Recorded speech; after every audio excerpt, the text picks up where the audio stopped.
Hey guys, what's up? Blake here. Today I really just wanted to go over something that I struggled with quite a bit in life, actually. And I wouldn't even say that I'm completely over it. I haven't worked through it completely. There's still times when it shows up, and anyone that's watching this that knows me personally has probably seen it come up in my life at some point.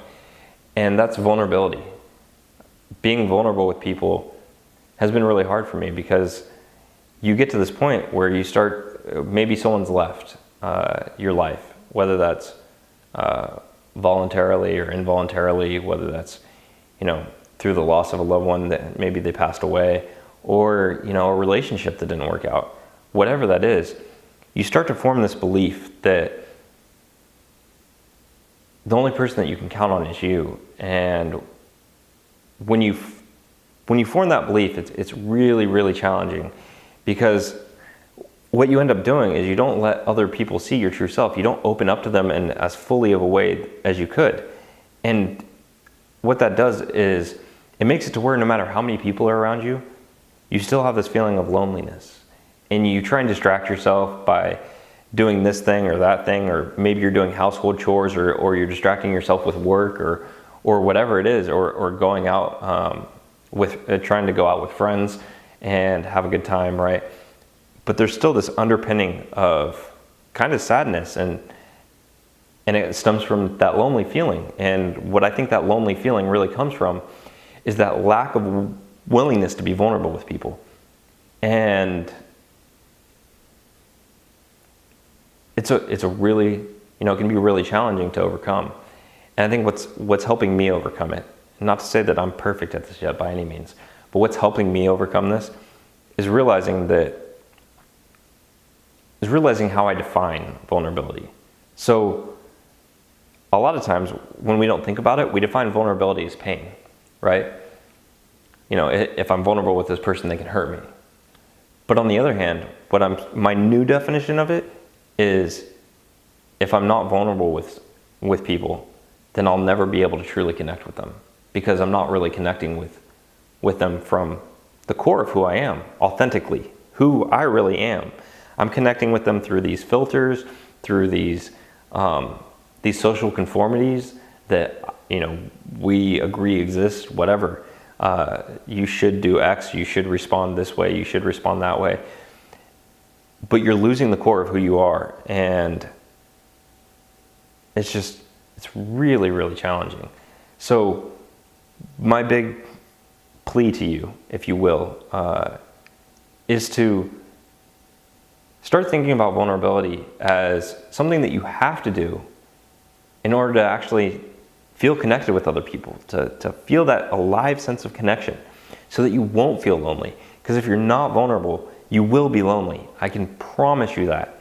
And it's not a good feeling. But when you can be vulnerable with someone in the grocery store, that's how you know you're doing this really, really well. When you're in line, you're at the checkout counter, and you're talking to the cashier, whatever. You're actually communicating through your authentic self. Your authentic self is coming through and talking to that person directly, and leaving out all the social conformities. That means if they ask you how your day is going, just go, "Oh, it's good." If it's going fantastic, be like, my day is freaking fantastic. How was your day? Or whatever you normally say. But don't ask people how their day is if you don't care. It's actually kind of disrespectful if you think about it. It's one of those weird things that we do in America, and I still catch myself doing it from time to time. And I'm really trying to break that habit, right? So I only ask if I truly care. And the cool thing about that, and not to go off on some super long tangent here, but the cool thing about that is that when you do ask and you really do care, people can sense that. And when someone asks you, like, "How are you doing?" and they really care, you feel it. And it's almost weird because you're so used to people just saying it as a social conformity, that when someone really does ask, it kind of jolts them a little bit. And that momentary connection that you have with them will be very strong. Even if it's with a stranger, it'll be strong enough to let them know that someone else in this world cares, and truly cares. And that's awesome. So when you ask that question, ask it from your authentic self, and make sure that you actually care about the answer. But admit when you're not having a good day. Then like, my day could be a lot better, but I'm working through it, or whatever. So first thing is changing your definition of vulnerability. If your definition of vulnerability is that it means that you can get hurt, or that you will be hurt, that someone will hurt you, we need to switch that to, if I'm not vulnerable, I'm not going to be able to feel connected with other people. I'm going to feel alone. And that would really suck, to go through your whole life and never truly connect with someone from your authentic self. But the other trick to this, in my opinion, is really self-love. And it's a weird subject. It's weird to talk about. I can't even say that I mastered this one. But as you spend more time with yourself, you actually take time to figure out who you are. And maybe I'll go into some strategies for that in another video. But when you start to realize like the things that you like, the things that you don't like, and you acknowledge those, and you acknowledge who you are, and like things that you do well and things that maybe you don't do so well, but you start to actually like who you are. And when you like who you are, it becomes easier to be vulnerable, because being that authentic self, all being vulnerable means is that you're allowing other people to see you, the true you. So, and if you don't do that, you're not going to have that level of connection. But if you do that, I just said do. If you actually do that, then you'll be able to enhance the level of connection that you have on a day-to-day basis. The next friend that you have a conversation with, whatever, you'll see an instant and immediate change on that. And it will be a very, very powerful change. So when you love yourself though, when you actually spend time thinking about, okay, how am I going to, what do I like about myself?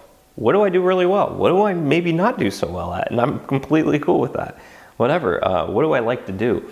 As you spend time to get to know yourself, and you spend time with yourself, which means you kind of got to cut out the distractions for a little bit, maybe for 5 or 10 minutes each day. I really like to see people go on like a 20-minute walk every day.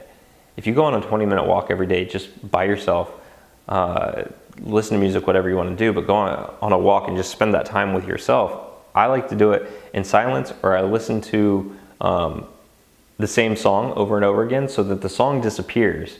It cuts out all the background noise, and I'm just walking with me. And that really, really helps. That really helps me to feel in touch with myself again. And the more you like yourself, the more you're going to be okay with being vulnerable, because you like who you are and you're willing to show that, like you're confident in that. And that's just so key, to be willing to be vulnerable with other people. It really, really helps if you spend that time with yourself and you're okay with showing who you really are, because you really like who you really are.